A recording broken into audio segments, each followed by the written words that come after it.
first reading of today from the Acts of the Apostles puts before us the troubling moment in the life of the church in Jerusalem. At that time, something of a storm was brewing in this young church, which was later on to become the mother church, because it was from this church in Jerusalem that every other churches were founded. There was a conflict, and the conflict was between the Greek-speaking Christians and the Aramaic-speaking Jewish Christians. And what was the bone of contention? The bone of contention here was regarding the distribution of food, equal right and equal distribution to all the different parties. And this was kind of trying to threaten the peace of this young church, this young community. And there was something has to be done urgently to rescue the situation. Because as you know, the Jewish-speaking Christians and the Aramaic-speaking Christians are a bit, traditionally they don't seem to bond together. But because they have accepted Christ, so they are trying to put aside their own individual differences to become Christians and to live together.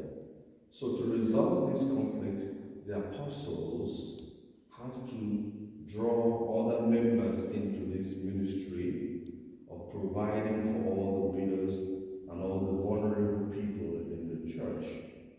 And I suppose the apostles did this because it is meant to allow them to focus on what was very important, what was the primary or the essence of their calling, which is to dedicate themselves to prayer and the service of the word. They can't be preaching and at the same time sharing food. They can't be preaching and serving people effectively if there was a conflict. So to solve the problem, the first reading said they had to select men, 12 men of reputable character. This, I suppose, for me was an example of how to resolve conflict. The apostles did not take sides. The apostles were not biased. The apostles did not discriminate. What did they do? They selected 12 men. I don't know if there are women there, but they said 12 men. I don't know why they always exclude women when it comes to this kind of role. But 12 men of reputable characters who were not biased in sharing food. And that was how the conflict ended. Now, according to the verse before our gospel reading today, which is in John chapter 6, verse 15, Jesus had withdrawn to the mountain by himself in response to the crowd who wanted to make him king. You remember in yesterday's reading, when he multiplied bread. They wanted to take him away and make him a king. So he was actually running away from that. So in the gospel today, we saw that while Jesus was on the mountain alone praying, the disciples set out on their own without Jesus, to cross to the other side of the Sea of Galilee. And in the absence of Jesus, they found themselves struggling with a strong wind and even with a very rough sea. Now, even after evening had given way to night, they had rowed only for 3 to 4 miles. They seemed lost without Jesus. Now it was then that they discovered that Jesus' withdrawal to pray did not actually remove him from them. He was not with them physically, but being God was actually observing and monitoring what was going on in his absence. So, all of a sudden they saw Jesus walking on the lake and coming towards them. Not only that, he was speaking a word that was very reassuring because he knew they were already panicking because of what they saw and experienced. And he said to them, "It is I. Do not be afraid."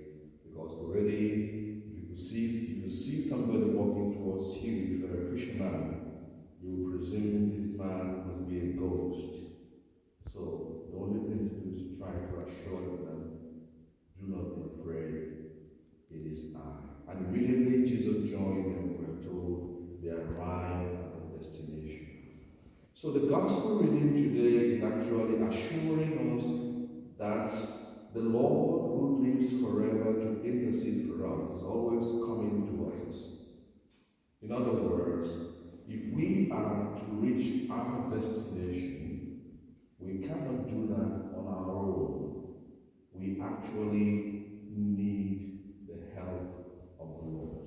And I suppose that is why the psalmist in Psalm chapter 121, I suppose, says that unless the Lord builds the house, in vain are the builders building, and unless the Lord guards the city, in vain are the watchmen keeping vigil. Now, a little longer in this same gospel, Jesus will go on to say to his disciples that those who abide in me, if you abide in me and I abide in you, you bear much fruit, because apart from me you can do nothing. The gospel reading is suggesting to us that on our own journey, our journey of faith, we depend on the Lord to reach our destination. We depend on him especially when the wind is against us and the waters of life gets very stormy, very rough.